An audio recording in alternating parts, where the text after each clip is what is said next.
여러분, 믿고 보는 감독, 믿고 보는 배우라는 말을 듣거나 사용해 보셨죠? 코로나19로 전 국민이 답답하고 우울한 한 해를 보냈지만 올해 우리에게도 좋은 소식 하나가 있었습니다. 미국 아카데미 시상식에서 한국 영화 역사상 처음으로 수상작이 나왔는데요. 영화 기생충입니다. 작품상, 감독상, 각본상, 외국어 영화상 네 부분에서 수상을 했죠. 이 작품은 봉준호 감독과 배우 송광호의 조합, 믿고 보는 감독과 배우의 조합으로 화제가 됐고 결국 전 세계를 감동시켰습니다. 사람뿐 아니라 제품에도 믿고 사는 제품이 있다는 것 아시나요? 안전보건공단에서는 안전하고 신뢰할 만한 품질의 제품에 S마크를 찍어줍니다. 저는 한편의 글 역시 마찬가지라는 생각을 하고 있는데요. 믿고 읽는 그들, 믿고 읽는 작가가 있다는 겁니다. 믿을만 하고 신뢰할 만한 글에 스페셜의 앞자 S를 따서 S마크 하나씩을 붙여야 되는 건 아닌가 생각합니다. 그렇다면 S마크가 달린 글, 믿고 읽을 만한 글은 어떤 글일까요? 다시 말해, 어떤 글이 스페셜한 글일까요? 그래서 준비했습니다.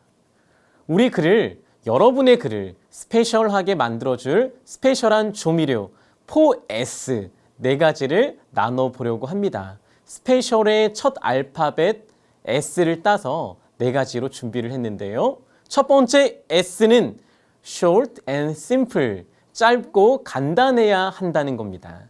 어니스트 헤밍웨이는 글을 쓰는 사람들에게 가장 먼저 이런 조언을 했습니다. 보실까요? 짧은 문장을 쓰라.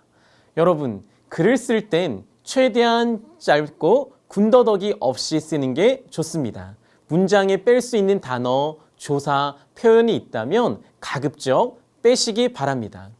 불필요한 인칭 대명사, 소유격은 모두 빼는 게 좋습니다. 줄일 수 있는 수식어도 빼는 게 간결하고 깔끔합니다. 스티븐 킹은 이런 말을 했다고 하죠. 지옥으로 가는 길은 부사로 포장돼 있다. 무슨 말일까요?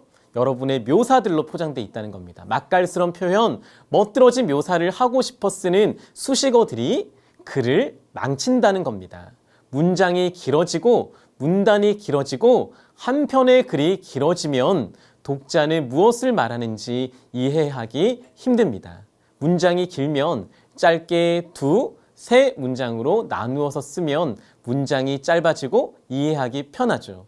한 문장에는 딱 한 가지 이야기만 들어가면 됩니다. 길게 연결할 필요가 없습니다. 길수록 독자가 힘들다는 사실을 명심하십시오. 여러분, 기억하세요. 좋은 문장은 짧은 문장, 간결한 문장입니다. 두 번째 S입니다. smart, 분명하고 야무져야 합니다.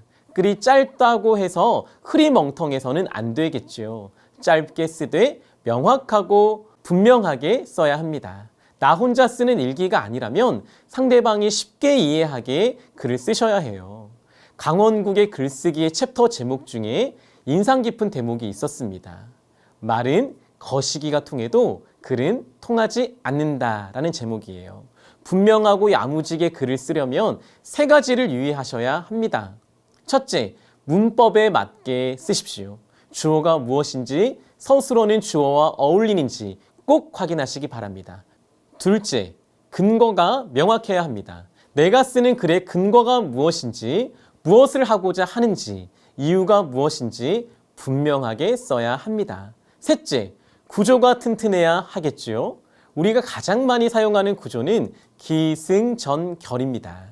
기승전결이 뭐냐고요? 첫 번째 기, 주제나 이야기를 시작한 뒤에 승, 그 이야기들을 풀어냅니다. 전, 독자의 긴장감을 유도하기 위해서 반전을 기록하거나 영화의 클라이맥스처럼 몰입감 넘치게 장면을 새롭게 전환하는 겁니다. 결, 이야기를 시작한 목적, 기에 맞게 정확한 결론을 맺습니다.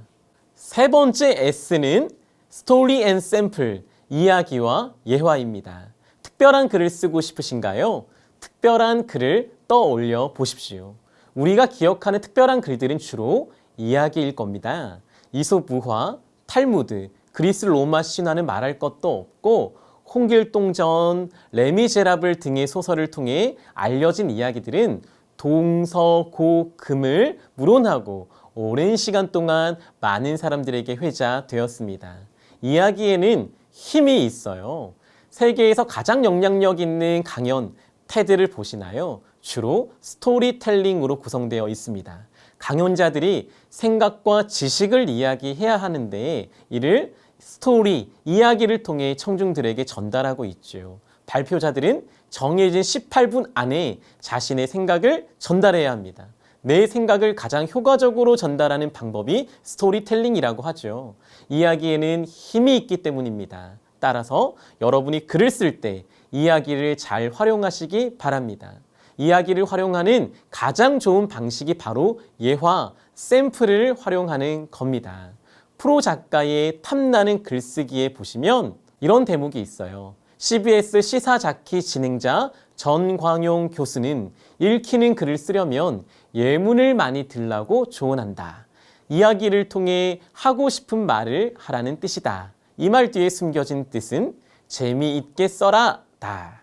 물론 예화가 너무 강력해서 글 전체의 주제가 묻히면 안 되겠지만 적절한 예화, 적절한 이야기를 활용한다면 글은 한 차원 더 스페셜해질 겁니다. 네 번째 S는 sympathy, 공감입니다. 마지막 조미료 공감은 절대적으로 중요하죠. short and simple, 쉬운 글은 읽고 싶죠. 읽으면 슬슬 넘어갑니다. 독자의 눈을 움직입니다. smart, 분명하고 야무진 글은 독자를 설득하죠. 독자의 머리를 움직입니다. story and sample, 이야기와 예화는 오래도록 기억에 남습니다. 독자의 마음을 움직입니다. 여기까지는 너무 좋습니다. 그런데 만약 아무 변화가 없다면 어떨까요? 눈과 머리와 마음까지 움직였다면 이번에는 행동으로 이어져야겠죠. 만약 설교를 듣습니다. 머리와 마음까지 움직였지만 아무런 삶의 변화가 없다면 아쉬울 수밖에 없습니다. 행동으로 이어지게 만드는 것이 바로 sympathy, 공감입니다. 공감은 사람의 마음을 넘어서 몸을 움직이게 만들죠. TV를 보다 보면 광고가 나오죠. 광고에 아프리카 아이들의 맑은 눈망울이 나올 때가 있습니다. 후원 방송이죠. 저절로 후원금을 보내기도 하는 건 바로 공감 때문입니다. 공감이란 글에서 읽은 이야기가 그들의 이야기가 아니라 오늘 나의 이야기가 되는 작업입니다. 분명 옛 이야기를 읽은 것 같지만 사실 그렇지 않습니다. 저자는 옛 이야기가 바로 지금 글을 읽는 독자, 여러분의 이야기라고 알려주는 겁니다. 그렇다면 심파시, 공감은 어떻게 활용할 수 있을까요? 이야기 하나를 쓰더라도 그때 그 이야기가 아니라 오늘 나와 너의 이야기로 매칭할 수 있어야 합니다.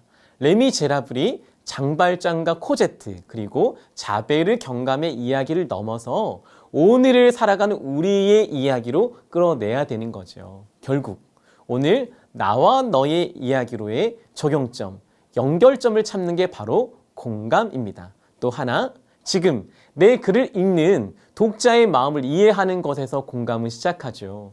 글을 쓸 때 자료만 준비하셨나요?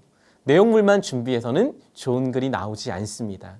독자의 마음을 고민하고 미리 내 노트 앞에 가져와야 스페셜한 글이 써집니다. 오늘 우리는 스페셜한 글을 쓰는 4가지 조미료 4S에 대해서 알아보았습니다. 4가지 S라는 조미료를 넣어 글을 쓴다면 믿고 읽을 만한 S마크를 달 수 있습니다. 부디 이 4가지 조미료를 잘 사용해서 스페셜한 글을 쓰시고 눈과 머리 그리고 마음을 움직일 뿐 아니라 행동까지 움직이는 글을 쓰는 여러분들이 되시기를 축복하고 바랍니다. 다음 시간에 만나요.